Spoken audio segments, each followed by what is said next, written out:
Assalamualaikum warahmatullahi wabarakatuh. Halo anak-anak, kembali lagi bersama Ibu Wulan atau sering dipanggil dengan Ibu Uul. Sebelum kita masuk ke materi pembelajaran hari ini, jangan lupa like, comment, and subscribe ya. Sebelum Ibu memberikan materi pembelajaran, anak-anak harus menyimak dengan baik ya. Oke, kita lanjut ke materi yang akan kita bahas hari ini, yaitu tentang perubahan kondisi alam di permukaan bumi terjadi akibat faktor perubahan manusia. Materi yang akan kita bahas yaitu tentang pengertian lingkungan, pentingnya lingkungan bagi kehidupan, penyebab permasalahan lingkungan hidup, dan faktor yang menyebabkan kerusakan lingkungan hidup. Nah, pengertian lingkungan adalah kesatuan ruang dengan semua benda, sumber daya, energi, keadaan, dan makhluk hidup termasuk juga manusia dan perilakunya yang mempengaruhi alam itu sendiri, kelangsungan kehidupan dan kesejahteraan manusia serta makhluk hidup lainnya. Lingkungan juga dapat dibagi menjadi komponen abiotik dan biotik. Lingkungan biotik adalah lingkungan yang terdiri atas komponen makhluk hidup bersenyawa dan memiliki wujud makhluk hidup seperti manusia, hewan, tumbuhan, dan bakteri. Sedangkan lingkungan abiotik adalah lingkungan yang terdiri atas komponen yang tidak bersenyawa. Contohnya seperti tanah, cahaya matahari, suhu, udara, dan air. Selanjutnya ada pengertian lingkungan hidup. Adapun berdasarkan UU nomor 23 tahun 1997, lingkungan hidup adalah kesatuan ruang dengan semua benda dan kesatuan makhluk hidup termasuk di dalamnya manusia dan perilakunya yang melangsungkan peri kehidupan dan kesejahteraan manusia serta makhluk hidup lainnya. Lalu, pentingnya lingkungan bagi kehidupan yaitu lingkungan sebagai tempat pencari makan, lingkungan sebagai tempat berlangsungnya aktivitas sosial, lalu ada lingkungan sebagai tempat berkelanjutan kehidupan, lalu yang terakhir lingkungan sebagai tempat tinggal atau habitat. Selanjutnya ada penyebab permasalahan lingkungan. Pada umumnya disebabkan oleh aktivitas manusia yang tidak ramah lingkungan seperti merusak hutan dan alih fungsi hutan, pertambangan, pencemaran udara, air, tanah, dan lain sebagainya. Adapun faktor yang menyebabkan kerusakan lingkungan hidup.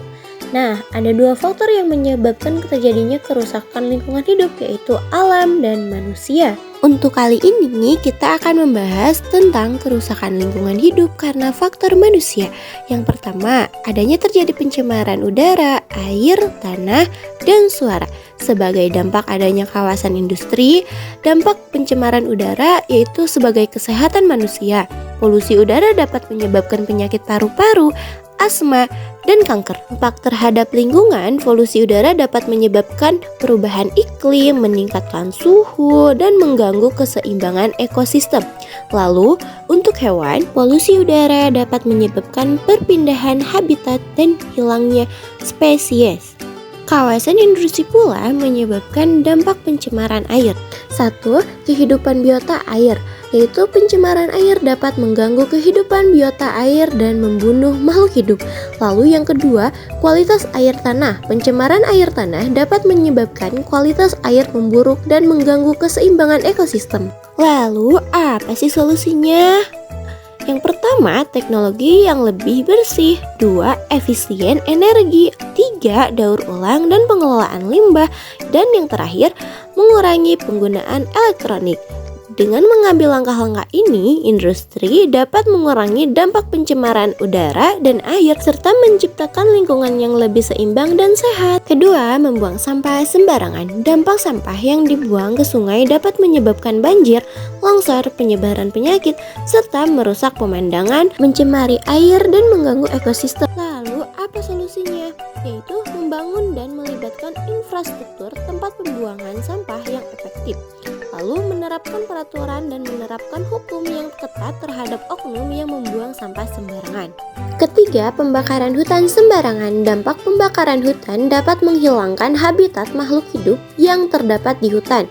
Pembakaran hutan juga dapat mengganggu produktivitas pertanian, menyebabkan kekurangan bahan pangan, dan pengeluaran pemerintahan daerah meningkat. Lalu, apa solusinya agar manusia tidak membakar hutan sembarangan? Jadi, solusinya melakukan kampanye edukasi untuk meningkatkan kesadaran masyarakat tentang pentingnya mempertahankan hutan.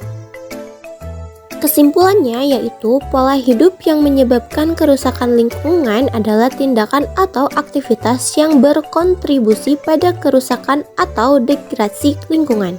Ini bisa termasuk tindakan seperti polusi atau air, deforestasi, penggunaan bahan kimia berbahaya, dan penggunaan sumber daya alam secara berlebihan. Pola hidup ini dapat memiliki dampak negatif pada kesehatan manusia dan satwa liar, serta dapat kesejahteraan jangka panjang planet. Penting bagi individu masyarakat untuk mengambil langkah-langkah untuk mengurangi dampak negatif ini dan mengadopsi pola hidup yang lebih berkelanjutan. Nah, anak-anak, ini adalah daftar pustakanya. Jadi, anak-anak, itulah dampak kerusakan lingkungan alam akibat ulah manusia itu. Mungkin sekian paparan materi yang Ibu kasih hari ini. Semoga bermanfaat bagi kalian. Sampai jumpa kembali. Bye-bye.